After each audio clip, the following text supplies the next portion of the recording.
আসসালামু আলাইকুম everyone, welcome back to my channel Nihas lifestyle. তো আজকে হচ্ছে রান্নার ব্লগ নিয়ে আবারও চলে আসলাম আপনাদের কাছে। তো ফার্স্টে হচ্ছে আজকে পোলাও রান্না করছিলাম, তো ভাবলাম আপনাদের সাথে শেয়ার করি। প্রথমে হচ্ছে পোলাওর চালটাকে আমরা খুব ভালোভাবে ভেজে নিয়ে এর মধ্যে দারচিনি, এলাচ, লবঙ্গ সব কিছু দিয়ে দিয়েছিলাম, সাথে কিছু কাঁচামরিচও দিয়ে দিয়েছিলাম। সব কিছু নিয়ে খুব ভালোভাবে নাড়াচাড়া করে এখন পরিমাণ মতো পানি দিয়ে দিচ্ছি। পোলাও রান্না করা তো খুবই ইজি, আপনারাও পারবেন। যারা রান্না করতে পারে না তারাও খুব ইজিলি রান্না করে ফেলতে পারে। তো এখন ঢেকে দিচ্ছি, এখন দমে দিয়ে দিব।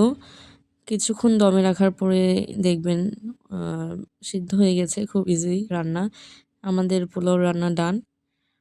এখন হচ্ছে আমরা চাইনিজ ভেজিটেবল রান্না করব। তো কিভাবে রান্না করছি সেটাই আপনাদের সাথে শেয়ার করছি। তো ফার্স্টেই হচ্ছে আমরা তেল গরম করে দিয়েছি, ওটার মধ্যে রসুন কুচি দিয়ে দিয়েছি। এখন হচ্ছে পেঁয়াজ দিয়ে দিচ্ছি। তো এটা ফার্স্ট একটু নাড়াচাড়া করে দেন শক্ত যে ভেজিটেবলগুলো ওগুলো আগে দিয়ে দিব।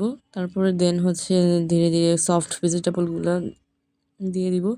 তো কাঁচামরিচ দিয়ে এখন এটাকে একটু নাড়াচাড়া করে তার মধ্যে হচ্ছে লবণ অ্যাড করে দিব। চাইনিজ ভেজিটেবল রান্নাও খুবই ইজি, এমন আহামরি কঠিন কোনো কিছুই না। তো আপনারা আপনাদের টেস্ট মতো লবণ অ্যাড করে নেবেন। আমরা এখানে হচ্ছে 1 চামচ দিয়ে দিচ্ছি। আপনাদের কাদের কাদের চাইনিজ ভেজিটেবল খেতে খুব ভালো লাগে অবশ্যই কমেন্টে জানাবেন। আর এর মধ্যে হচ্ছে গোলমরিচের গুঁড়া দিয়ে দিচ্ছি। একটু সটে হওয়া পর্যন্ত আমরা ওয়েট করব। দেন হচ্ছে এক এক করে আমরা ভেজিটেবলগুলো সবগুলো অ্যাড করে দিব। প্রথমে হচ্ছে শক্ত ভেজিটেবলগুলো অ্যাড করে দিলে ভালো হয়, আর সফট ভেজিটেবলগুলো একটু দেরি করে দিলেও খুব কুইক রান্না হয়ে যায়। তো প্রথমে হচ্ছে আমরা পাতাকপি দিয়ে দিচ্ছি। তো পাতাকপি, তারপর পেঁয়াজের কালি, টমেটো সব কিছু একসাথে দিয়ে, ক্যাপসিকাম সব কিছু একসাথে দিয়ে খুব ভালোভাবে নাড়াচাড়া করে নিচ্ছি। আপনারা আপনাদের পছন্দ মতো ভেজিটেবল অ্যাড করে নিতে পারেন। তারপর কেউ কেউ এর মধ্যে চাইলে চিকেন ও অ্যাড করে দিতে পারেন। তো আজকে হচ্ছে আমরা চিকেন অ্যাড করছি না, এর মধ্যে হচ্ছে বিফ অ্যাড করে দিব। আপনারা বিফের জায়গায় চিকেনও অ্যাড করে দিতে পারেন। তাহলে হচ্ছে চিকেনটাকে আগে সটে করে নিয়ে দেন হচ্ছে ভেজিটেবলগুলো অ্যাড করে দিলেই হবে। আর আমি যেহেতু বিফ অ্যাড করছি, তো আগে থেকে বিফটাকে আমরা একটু সেদ্ধ করে নিয়েছিলাম। তো সেটার স্টক হচ্ছে এটার মধ্যে ইউজ করব। এই যে এখন হচ্ছে বিফগুলো দিয়ে দিচ্ছি। আপনারা চাইলে চিকেন দিয়েও করতে পারেন। চিকেন দিলে আর হচ্ছে স্টকটা দেওয়া লাগবে না। তাহলে চিকেন যেহেতু খুব ইজিলি এবং খুব কুইক কুক হয়ে যায়, সেহেতু স্টকটা দেওয়া লাগবে না। আমি যেহেতু বিফ দিয়ে করছি তাই স্টক ছিল আমার কাছে, ওটা কিছু দিয়ে দিচ্ছি। আর আলাদাভাবে পানিও দিচ্ছি আমি। আর এখন হচ্ছে কর্নফ্লাওয়ার আগে থেকে গুলিয়ে রেখেছিলাম। এখানে হচ্ছে 2 চা চামচ কর্নফ্লাওয়ারের মধ্যে 4 চা চামচ পানি দিয়ে আমি গুলিয়ে রেখেছিলাম একটা আলাদা বাটিতে। দেন এখন হচ্ছে দিয়ে দিচ্ছি। আর আপনারা চাইলে সামান্য দুধও দিতে পারেন, তবে দুধটা হচ্ছে লাস্টের দিকে দিলে ভালো হয়। আর আমি এখানে সামান্য 1 চা চামচ পরিমাণের চিনি দিয়ে দিচ্ছি এবং আগে থেকে গুলিয়ে রাখা কর্নফ্লাওয়ার ছিল ওটাও অ্যাড করে দিচ্ছি। আর কিছুক্ষণের মধ্যে আমরা নামিয়ে নিব।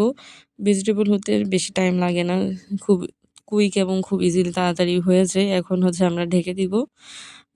এর 5 মিনিট পর আমরা নামিয়ে নিয়েছিলাম।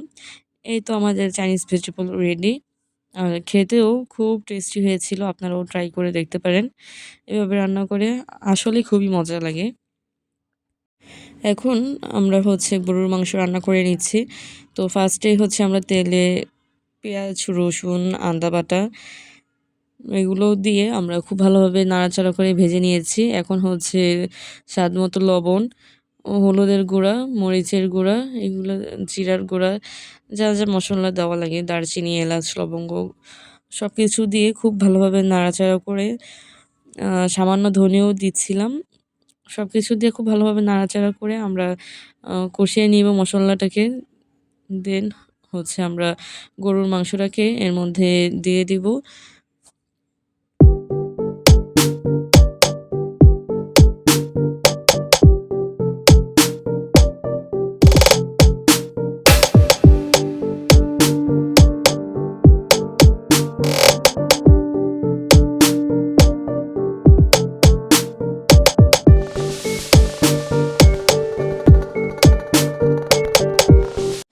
এখন গরুর মাংসটাকে দিয়ে দিয়েছি, খুব ভালোভাবে নাড়াচাড়া করে কষিয়ে নিচ্ছি। আর এর মধ্যে সামান্য একটু পানি দিয়ে দিয়েছি যেন নিচে লেগে না যায়।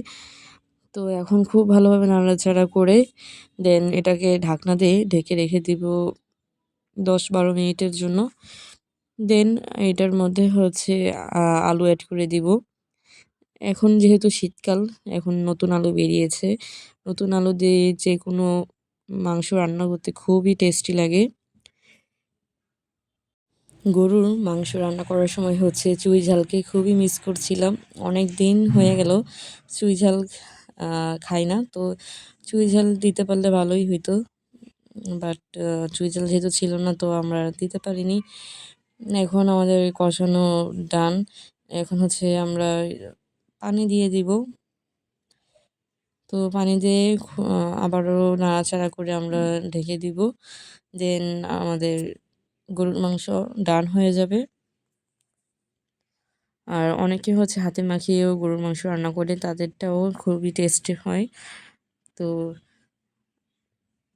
তো আমি যেহেতু ইউটিউবে বেশি একটা অ্যাক্টিভ না, আমি ইনশাল্লাহ আবারও ইউটিউবে খুব দ্রুত অ্যাক্টিভ হব।